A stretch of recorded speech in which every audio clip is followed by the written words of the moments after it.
have to stand out here because I'm short. You'd never know where the voice was coming from if I stood behind the lectern.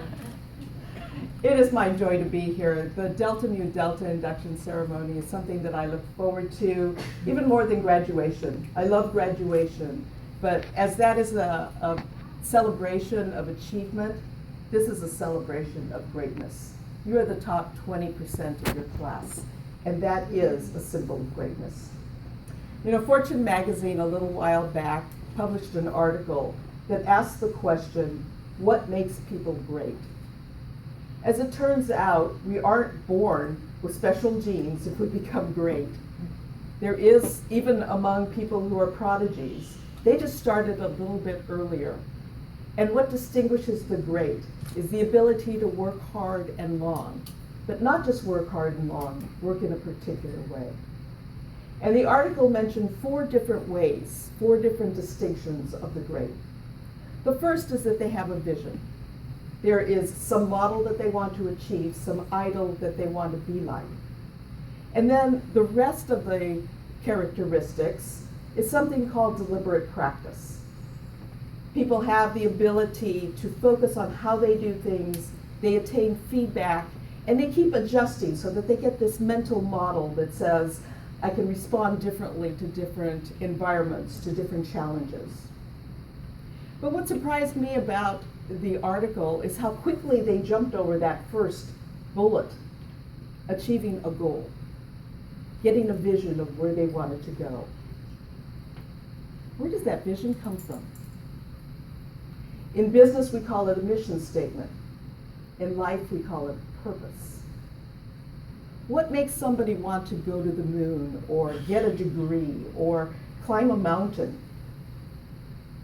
It's a hard question to answer. A lot of people say, I could do anything if I only knew what it was. Well, back in last century, President John F. Kennedy had an idea of what makes a goal so strong that it sustains you through all the hardship and all the hard work. In the 1960s, we decided to go to the moon. We as Americans, I'm sort of taking the global lead. And there was probably at that time a lot of different options where we could have invested our resources. So he had this to say about why we chose to go to the moon.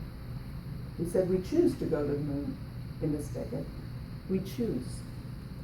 We choose these things not because they're easy, but because they are hard. Because that goal will serve to organize and measure the best of our energies and skills. Because that challenge is one that we are willing to accept, we are unwilling to postpone, and one which we intend to win. Perhaps another graduating student said the same thing. She said, it's hard, but it's not impossible. This is greatness. This is your character. To have a vision that is strong enough to sustain you through all of the hardships. Ladies and gentlemen, when you get this gold cord and this purple robe, it's not because you got A's. It's because of your character. A character that is with you always. And with that character, I know that this is not your last achievement. You will go on to expand your purpose and get new goals. And whether you win or lose in that next goal really doesn't matter. What matters is the expression of your character. There was another great president who had something to say about that character. He wrote a speech, a component of which is often referred to as the "a man in the arena" speech. I'd like to read that to you now. It is not the critic who counts, not the man who points out how the strong man stumbles, or where the doer of deeds could actually have done better.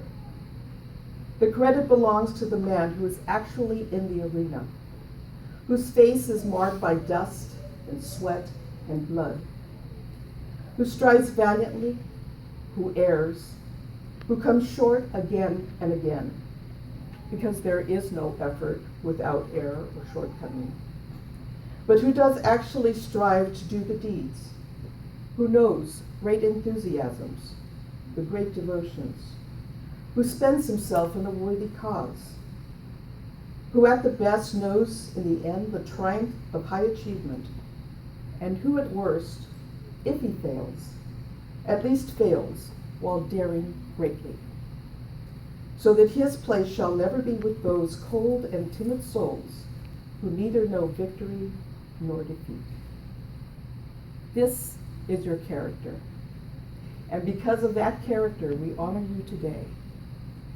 But more importantly, we marvel about what you may become. Thank you.